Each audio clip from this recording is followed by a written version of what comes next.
I'm delighted to join you today in this important conference. I would like to thank the organizers, including Derek and his team, and also the audience for joining us today in this important conversation. The title of my presentation is Mwalimu as an Idiom, Reworking of Nyerere's text in popular youth culture in Tanzania, and I'm actually referring here to Mwalimu Julius Nyerere, who was the first president of Tanzania, a poet, a philosopher, and a statesman. So what are some of the core questions and argument that has motivated this study? First, I'm very interested into understanding what happens to Ujamaa across generation, and specifically focusing on millennials to the Gen Z generation. And some of the arguments that I'm trying to develop is that Pan-Africanism, as mediated through Ujamaa and in the works of Mwalimu Julius Nyerere, has not disappeared. It has been transformed across generation, and you'll see in this presentation how this transformation has taken place. More specifically, I'm arguing that there is a shift from explicit ideological citation of Mwalimu's idea in the verbal text of these young people in Tanzania to more to indexical traces, lived forms, rather than explicit citations of key tenets of Ujamaa ideas, speeches of Mwalimu Nyerere, naming revolutionary leaders, could be Samora Machel, Kwame Nkrumah, or Kwame Ture, etc. So I have to be very careful here not to conflate Pan-Africanism with Ujamaa, but there is an association between Pan-Africanism and Ujamaa. And the way I see it, that Ujamaa ideology as shaped and molded by Mwalimu Julius Nyerere can be seen as kind of a local articulation of Pan-African ideas within the national state. So it's a national articulation of Pan-African ideas. And this is very important for Mwalimu Julius Nyerere. Mwalimu Julius Nyerere, in contrast to Kwame Nkrumah, who wanted total unification of Africa, Mwalimu Julius Nyerere thought of step-by-step unification of Africa, build the nation, build some regions, and then totally bring Africa together. So with that being said, I want to give you a taste of some of these Ujamaa tenets that you'll see reproduced in the verbal text of millennial artists, and then indexically referenced, if you will, in the lyrics and poetry of the Gen Z generation. So Ujamaa, produced by Mwalimu Julius Nyerere, is a national articulation of Pan-Africanism, emphasizing self-reliance, which we called kujitegemea, collective responsibility, dignity, and very strong work ethics. And you'll see how these actually play out when I contrast between millennial artists and the Gen Z artists. So this is a continuation from the earlier slide where I was talking about Ujamaa tenets, and Ujamaa era was fused with very strong moral language. One of the common dictums during Ujamaa that I also experienced was this saying, asiyefanya kazi na asile, those that do not work should not eat. And you'll see this, how this idea is indexically traced in the Gen Z generation, that non-workers, including businessmen, petit bourgeois, were framed as coupe, parasites who are sucking the energy, who are sucking the blood of the proletariat, of the farmers, of the workers. So legitimate work was seen as farming, factory, herding, teachers, and work was seen as a moral obligation, that it's a good thing to do and it's something that you're obliged to do. It's not something that you just choose not to do. And so the only people who were not supposed or were allowed not to work were the elderly and the sick. One of the key concepts that I'm using in this presentation comes from Michael Silverstein, and it's this idea of indexicality. As Michael Silverstein argues, language do not only convey meaning but also signals the social and historical context in which it is used. When we say there is smoke, it's an indication of a fire. This concept will be key to the understanding of how Ujamaa ideas have been transformed by the Gen Z generation. Language can carry older frameworks, even when not named. Meaning can be embedded, indirect, or lived. So a key move here is that in the millennial lyrics, you see that ideology is explicitly indexed, but when you look at the verbal text of the Gen Z, you find that you just have indexical traces. So now I'm taking you into the heart of the world of these millennial artists and their verbal text, and to flesh out how my argument actually plays out. All examples that I'm using here are coming from 2001, which is the post-socialist period in Tanzania, and it comes from youth music from Arusha, Tanzania. This is where in 1967 Arusha Declaration was initiated, and Arusha Declaration was a key moment to signal Tanzania's movement from early independence period to the socialist period. And what you will find in the music, the features or the characteristics that you're going to find in the music of these millennial artists, is that there is explicit citations, explicit references of naming leaders like Mwalimu Julius Nyerere in their lyrics, invoking unity, referencing history of the past, and then scaling personal issues while connecting them to the politic. When they talk about personal issue, there is a movement also to connect it to larger politics. And what we are seeing, what we're going to see, is an explicit ideological invocation in the text of the Millennium artist. And this is a precursor to what I'm going to show you in the lyrics or the verbal text of the Gen Z artist. So here we are, and I'm starting you with an artist called Abu. The song is called Africa, and you can already see the invocation of the unity of Africa. Africa is one people, year 2001. And so I'm going to read you the English translation. I'm happy to be born in Africa, the pain of our ancestors. Big up to Nyerere. So what you're seeing here is personal thing. Abu is proud to born in Africa, and then references the pain of the ancestors through colonialism, through perhaps colonial period or slavery, and then politically anchoring his statement and say big up to Nyerere, hailing to Nyerere, and thanks to Nyerere for his liberatory ideas, and to remedy some of those historical problems. And then we have another song here, and you see that this connection between Ujamaa as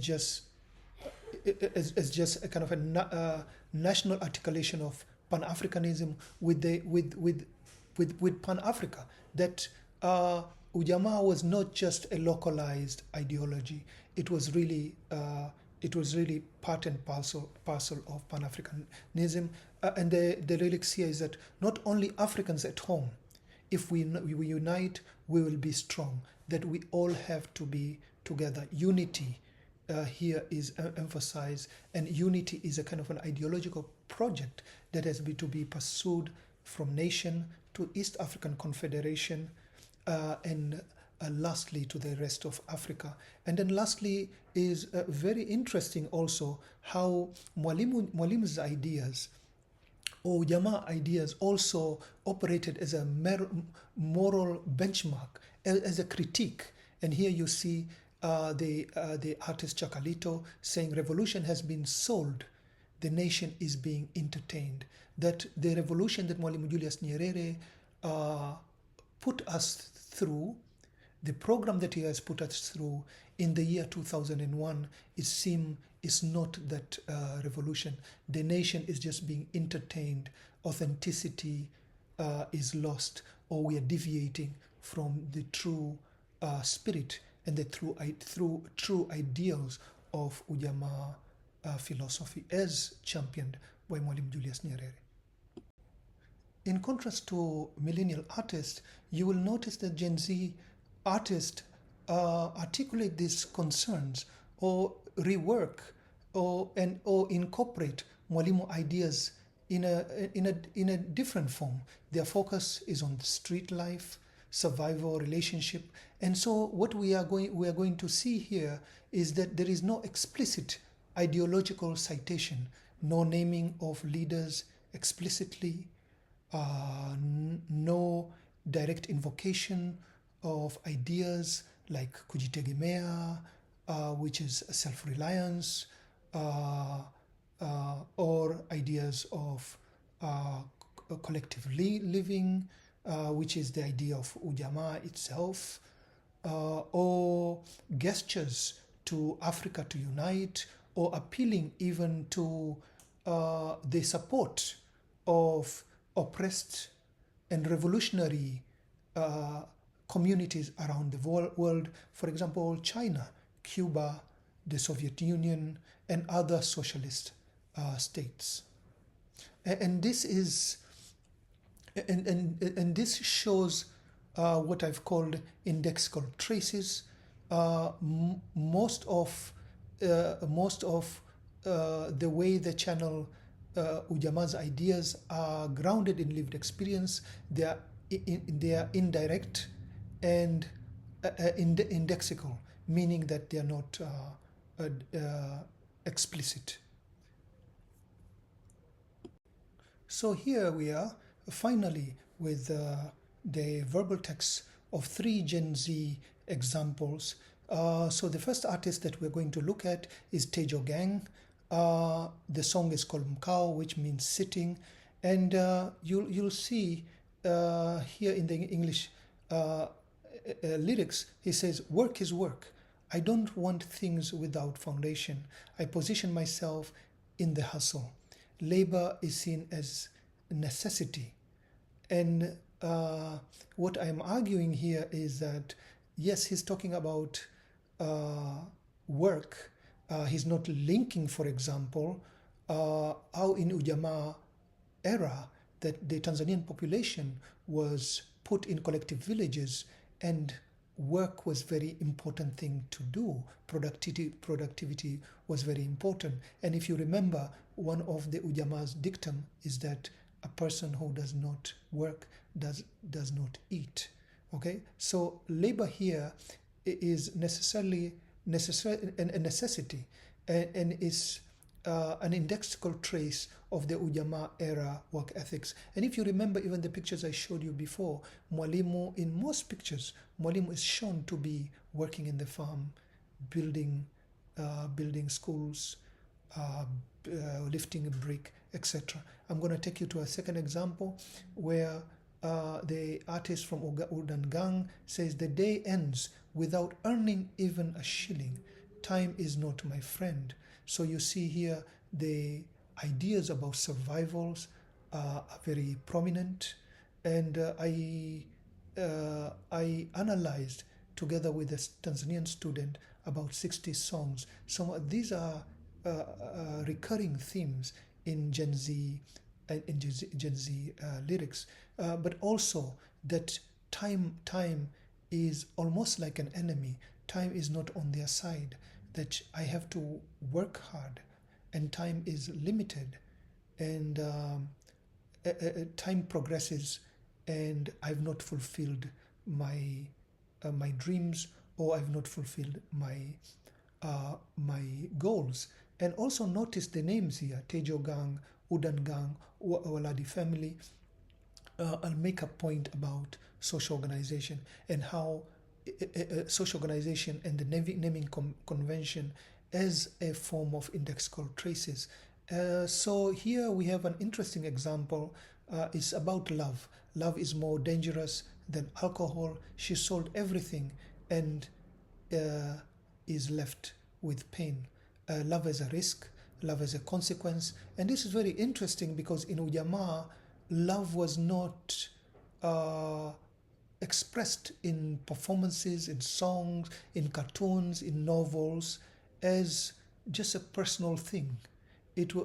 Love was seen also as an enemy for education, that students fall in love or pursue love and forget that the nation has sent them to school so that they can acquire knowledge and be able to fight the three enemies of the state: ignorance, poverty, and disease. And here, love is presented as a kind of a personal issue or a personal desire. And I think we have to be careful not to say that everything that we are seeing here is just an indexical traces of Ujamaa. This may be a product of global youth culture, social media, and also the market reforms that took place in Tanzania at the end of 1990s. So in contrast to contemporary Gen Z artists,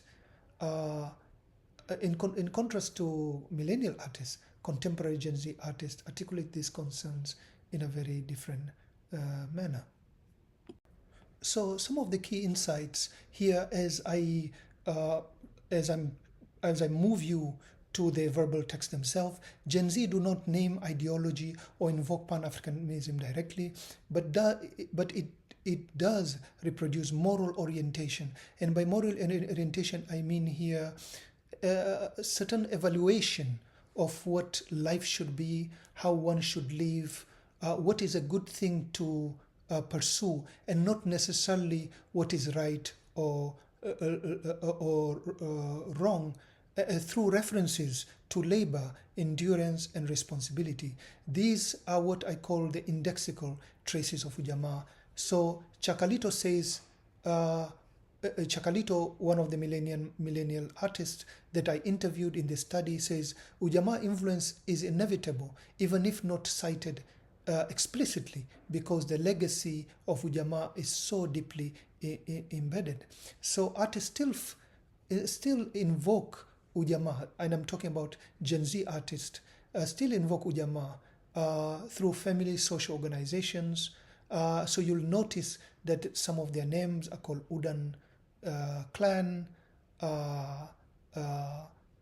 some are called Fujo clan, Tejo clan, and this is all a reference to the social formation, to a kind of a family.